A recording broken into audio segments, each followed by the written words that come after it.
ప్రస్తుత రాజకీయాలపై మనతో మాట్లాడడానికి జేడీ లక్ష్మీనారాయణ గారు సార్తో మాట్లాడదాం, మరిన్ని విషయాలు తెలుసుకుందాం. సార్ నమస్తే సార్. ప్రస్తుతం చూసుకున్నట్లయితే ఎన్నికలు సమీపిస్తున్న వేళ చాలా ఉత్కంఠంగా అయితే నెలకొందని చెప్పొచ్చు మన ఆంధ్రప్రదేశ్లో. సార్ ఎలా చూడవచ్చు ఈ సమయంలోనే మరి ఒక సమ్మెలు ఎస్మా ప్రయోగించడం ఎట్లా చూడవచ్చు? ఎందుకైతే ఎప్పుడైతే మన మీద అన్యాయం జరుగుతుందని అనిపిస్తుందో, ఇది ఒక రోజులో జరిగింది కాదు. గత 4.5 సంవత్సరాలుగా అంగన్వాడీ వర్కర్స్ కానీ మిగతా వాళ్ళందరూ కూడా ప్రభుత్వాన్ని అడుగుతున్నారు. ఎందుకంటే సుప్రీంకోర్టే చెప్పింది, వీళ్ళందరూ కూడా ఫుడ్ సెక్యూరిటీ యాక్టు, తర్వాత రైట్ టు ఎడ్యుకేషన్ యాక్ట్లో వీళ్ళందరూ కూడా చట్టపరమైన విధులు వీళ్ళు నిర్వహిస్తున్నారు. వీళ్ళకి ఇచ్చే జీతాలు చూసుకుంటే చాలా తక్కువగా ఉన్నాయి, వీళ్ళ పని చూసుకుంటే చాలా ఎక్కువగా ఉంటుంది. దీనికి తోడు వీళ్ళ మీద నమ్మకం లేక 4 యాప్స్, తర్వాత వచ్చేసి బుక్స్, ఇవన్నీ కూడా పెట్టి వీళ్ళ సమయం ఎలా ప్రభుత్వం వేస్ట్ చేస్తుందని వాళ్ళు చెప్తున్నారు. వాళ్ళు అడుగుతున్నది ఏంటి? మినిమం మాకు జీతాలు పెంచండి, గ్రాట్యుటీ మాకు ఇవ్వండి, తర్వాత మినీ వర్కర్స్ ఎవరైతే ఉన్నారో వాళ్ళన్నింటినీ కూడా మేజర్ సెంటర్స్గా మీరు తయారు చేయండి, తర్వాత లీవ్ ఇవ్వండి, మెడికల్తో కూడిన లీవ్ ఇవ్వండి. ఇవన్నీ కూడా వాళ్ళు అడుగుతున్న డిమాండ్స్ ఏవైతే ఉన్నాయో అవన్నీ కూడా కరెక్ట్ అయిన డిమాండ్స్. సో వాటిని పరిష్కరించకుండా ప్రభుత్వం ఈ విధంగా ఎస్మా తీసుకురావడం ఇదంతా కూడా సరి అయిన విధానం కాదు. కాబట్టి ప్రభుత్వం వెంటనే మేల్కొనాలి. వీళ్ళందరి డిమాండ్స్, అంగన్వాడీ వర్కర్స్ కావచ్చు, మున్సిపల్ వర్కర్స్ కావచ్చు, సర్వశిక్ష అభియాన్ వాళ్ళు కావచ్చు, వీరందరికీ కూడా, ఎందుకంటే వీళ్ళందరూ ఎసెన్షియల్ సర్వీసెస్. వీళ్ళు గనక పని మానేస్తే ఆ చిన్న పిల్లలు, గర్భిణీ స్త్రీలు, తర్వాత మన చెత్త చూస్తున్నాం. ఇప్పుడు విజయవాడలో రోడ్లు చూసినా కూడా ఎక్కడి చెత్త అక్కడే పడింది. కాబట్టి ఇది ప్రజల ఆరోగ్యాన్ని కూడా దెబ్బతీస్తుంది.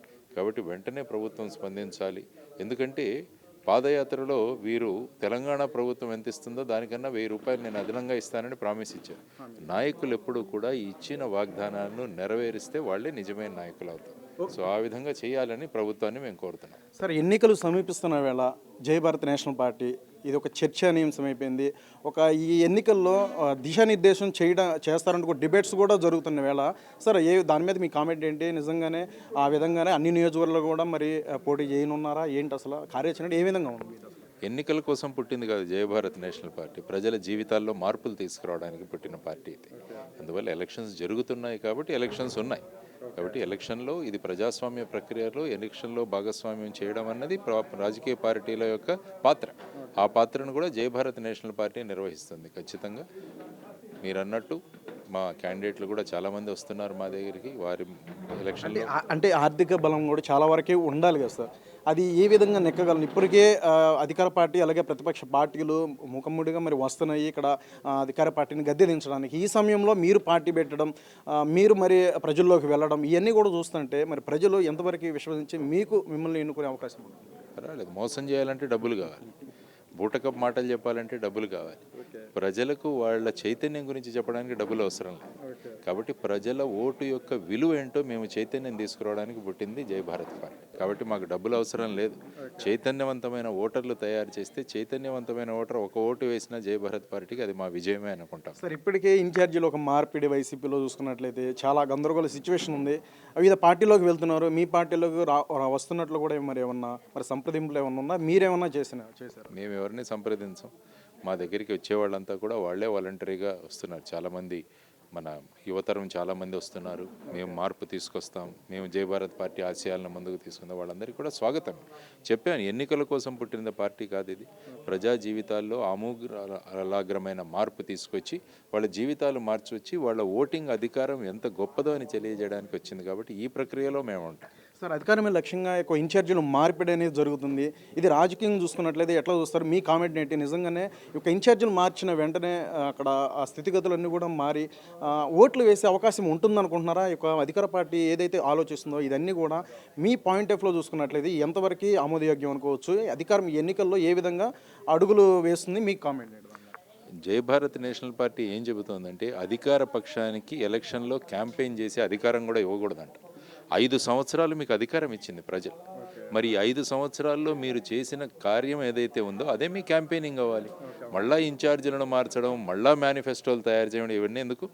కాబట్టి అధికార పక్షానికి ఎలక్షన్లో క్యాంపెయిన్ చేసే అధికారం ఇవ్వకూడదని ఎలక్షన్ కమిషన్ నిర్ణయించాలని మేము ఒక సూచన కూడా ఇచ్చాం వాళ్ళకి. ఓకే, ఇక్కడ జనసేన అలాగే టీడీపీ రెండు పొత్తుల్లో భాగంగా అధికార పార్టీని దించడానికి ముందుకు వస్తున్నారు కదా, ఎలా చూడవచ్చు నిజంగానే ఇద్దరు పొత్తుల్లో భాగంగా ఈసారి చూస్తారా ఓట్లు మరి వేస్తారా రెండింటి పార్టీలకి, ఎట్లా చూడవచ్చు? అందుకనే జై భారత్ నేషనల్ పార్టీ ప్రజలకు ఏం చెబుతుందంటే, ఒక డాక్టర్ మన పేషెంట్ని, ఒక వ్యక్తి ట్రీట్మెంట్కి వెళ్తే వాడిని ఐసీయూలో పెట్టారు.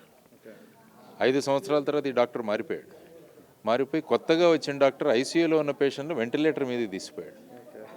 కాబట్టి మీరు ఐసీయూలో పెట్టిన డాక్టర్నే మళ్ళా కోరుకుంటున్నారా, లేకుంటే మొత్తం ఈ పేషెంట్నే హాస్పిటల్ నుంచి బయటికి తీసుకొచ్చే డాక్టర్ని మీరు కోరుకుంటున్నారా? ప్రజలు ఆలోచించారు. పేషెంట్ని హాస్పిటల్ నుంచే బయటికి తీసుకొచ్చే డాక్టరే జై భారత్ నేషనల్ పార్టీ. కాబట్టి ఆ డాక్టర్లు ఉన్నాం మేము అందరం కూడా నిర్ణయించుకోవాలి. చివరి చెప్పండి, మీ కార్యాచరణ ఏ విధంగా ఉంది? ఇంకా రేపు ఎల్లుండి 2 రోజులు కూడా మరి ఎలక్షన్ కమిషన్ ఒక అధికారులు అయితే ఇక్కడ పర్యటించడం, ఎన్నికలు కూడా వచ్చే సందర్భాలు కూడా కనిపిస్తున్నాయి నెక్స్ట్ మంత్ లోపు. ఏ విధంగా మీ కార్యాచరణ ఏ విధంగా ఉంది? ఎలక్షన్ కమిషన్ కలవబోతున్నాం. మేము చేయాల్సిన డిమాండ్స్ ఎలక్షన్ కమిషన్ కోరుకుంటున్నవన్నీ కూడా లెటర్ తయారైంది, రేపు వెళ్ళి వాళ్ళకి ఇవ్వడం జరుగుతుంది. ఎలక్షన్లు పారదర్శకంగా నిర్వహించాలంటే ఏ విధంగా మీరు చేయాలని చెప్పేసి సూచనలు కూడా ఇందులో ఇచ్చాం. ఆ తర్వాత అదే చెప్పాను, ఎలక్షన్ల కోసం పుట్టిన పార్టీ కాదు, ఇది కొనసాగుతున్న పార్టీ. పుట్టిన పార్టీ కాబట్టి ఇది కొనసాగుతుంది. అందువల్ల ప్రజల్లో చైతన్యం తెచ్చే ప్రయత్నాలు చేస్తున్నాం. ముఖ్యంగా ప్రత్యేక హోదా గురించి ప్రజలలో చైతన్యం తీసుకురావడం ప్రథమంగా మేము ఒక టార్గెట్గా పెట్టుకున్నాం. అది పార్టీల రహితంగా అందరం కలిసి చేద్దాం. ఎందుకంటే ప్రత్యేక హోదా రాష్ట్రానికి వచ్చింటే ఈ విధమైన అప్పులు చేసే అవకాశం కూడా ఉండేది కాదు. ప్రత్యేక హోదా తీసుకురావడం వల్ల అన్ని పార్టీలు కూడా ప్రత్యేక హోదా తెస్తామని చెప్పి ప్రజలని మోసం చేసింది. కాబట్టి ప్రజల యొక్క శక్తిని గుర్తించడానికి జై భారత్ నేషనల్ పార్టీ అన్ని పార్టీలను కలుపుకొని ఎన్నికల ముందే ప్రత్యేక హోదా తెచ్చేటట్టు చేసుకుందామన్న కార్యప్రణాళిక రచిస్తున్నాం. 26 జనవరిలో కూడా ప్రజలందరినీ కూడా ఒక ప్రతిజ్ఞ చేసుకోమని, ఈ విధమైన బ్యాడ్జ్ ఏదైతే ఉందో ప్రత్యేక హోదా ఆంధ్రప్రదేశ్ హక్కు అన్న బ్యాడ్జ్ ధరించండి, అన్ని రాజకీయ పక్షాలు ఎవరైతే మీ దగ్గరికి ఓట్లకు వస్తాయో వాళ్ళని బ్యాడ్జిని ధరించమని, ఆ శపథం తీసుకోమనండి అన్నది జై భారత్ నేషనల్ పార్టీ ముందుకు వెళ్ళబోతుంది.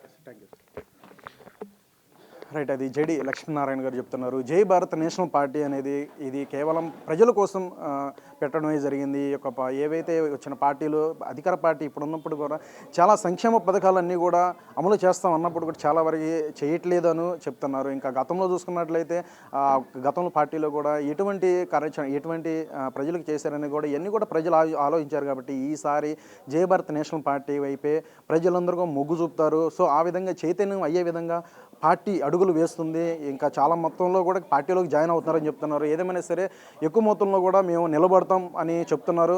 ఇంకా కార్యాచరణ అనేది మరిన్ని రోజుల్లో కూడా ఇంకా చెప్తామని చెప్తున్నారు. వీడియో జర్నలిస్ట్ దాస్తో ప్రవీణ్, క్యూబ్ టీవీ, విజయవాడ.